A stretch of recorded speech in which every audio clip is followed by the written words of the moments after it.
جس برادری کی ہم بات کر رہے ہیں یہ برادری ہے شیخ فاروقی۔ یہ ورڈ آیا کہاں سے اور کہاں سے آئے اس برادری کے لوگ؟ جب یہ شہر یعنی کہ دلی شہر میں مغل آئے تو وہ اپنے ساتھ کے لیے کچھ الگ الگ برادریوں اور پیشوں سے جڑے لوگوں کو بھی لائے تاکہ دہلی کے اندر کاروبار کر سکیں، تعمیر کر سکیں، نئی نئی عمارتیں بنا سکیں۔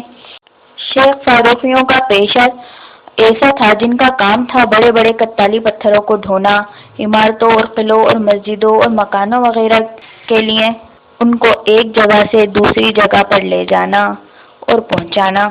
وہ وقت تھا شاہجہاں کا، وہ وقت تھا عمارتوں کے بننے کا، مسجدوں کے بننے کا، مقبروں کے بننے کا اور لال قلعہ اور جامع مسجد اور مینا بازار کے بننے کا۔ شاہجہاں نے ہر طرح کے لوگوں کا معائنہ کیا، جو پڑھے لکھے تھے ان کو اسی طرح کا کام دیا، جو جاہل تھے ان کو اسی طرح کا کام دیا۔ شیخ فاروقیوں میں بھی سب طرح کے لوگ تھے، کچھ جاہل تھے، کچھ پڑھے لکھے تھے۔ جو جتنی سمجھ رکھتا تھا اس کو اتنا ہی کام دیا جاتا تھا۔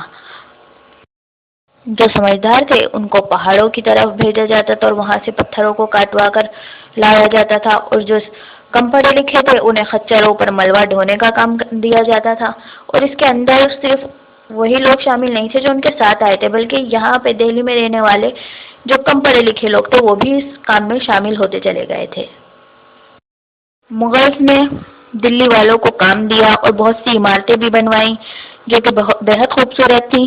ان سے امپریس ہو کر کافی دلی والے جو تھے وہ اسلام مذہب میں بھی شامل ہو گئے، اور پھر جہاں جہاں مغلز گئے وہاں وہاں ان کے ساتھ اسلام مذہب بھی پھیلتا چلا گیا، اور انڈیا کے بہت سے شہروں میں جیسے کہ آگرہ، لکھنؤ، کانپور وغیرہ میں بھی اسلام پھیلا اور مغلز کے ساتھ ساتھ ہی رہا۔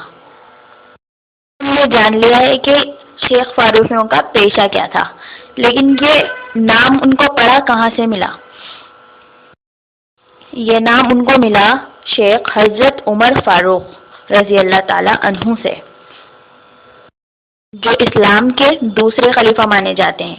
یہ شیخ فاروقی لوگ جو تھے وہ انہی کے فالوورز تھے، یعنی کہ انہی کو ماننے والے تھے، اور یہیں سے یہ سلسلہ یوں ہی چلتا رہا اور آج بھی چل رہا ہے اور چلتا رہے گا۔